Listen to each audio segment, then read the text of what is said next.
Hello everyone, welcome to my channel. We are going to see isolators.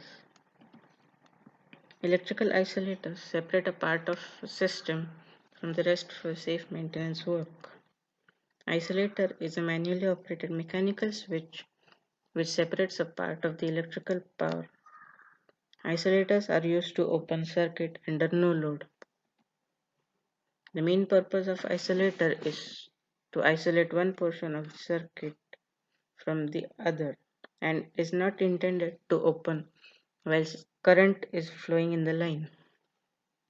Isolators are generally used on both ends of the circuit breaker so that repair or replacement of circuit breaker can be done without. Types of isolators. Isolators are mainly classified into three types. First is vertical brake type isolator, second is horizontal brake, and third and the last is pantograph type isolator. Vertical brake type isolator. Vertical brake type isolator has two contacts. First is the moving contact and second is the fixed contact. Moving contact is opened by an operating mechanism. The contacts are supported on the solid core insulators. Operating blade is supported on the operating rod insulator. All the insulators are fixed on the base.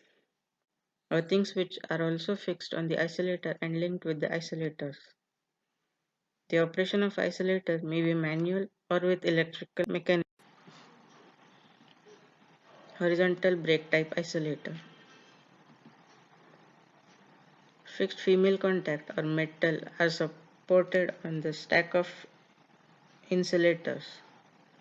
Male contact rod is connected to the central insulating support, which can be moved to a horizontal movement of male contact or opening or closing into the female contact.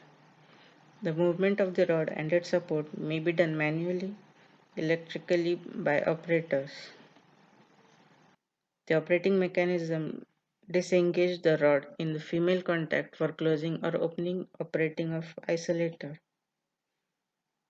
The male contact movement is horizontal and hence this type of insulator is named as horizontal brake isolators. The moving male contact can be moved through 90 degrees. Pantograph type isolators. Pantograph type is for 245 kV 1200 ampere and occupy less space, easy for operation. The supporting insulator is mounted on the concrete foundation pad. To this foundation, the operating mechanism is also fitted. The solid rotary insulator is moved for isolator operation. The movement of pantograph for making break of blades is shown by dotted lines. On the closed position, the two arms of the pantograph close on the overheat station bus bar, giving a grip. The current is carried by the upper bus bar to the lower bus bar through the conductive arm of the pantograph. On the opening position of the pantograph arm, collapse in the vertical plane and the vertical isolator is obtained between the line terminal and the pantograph upper terminal.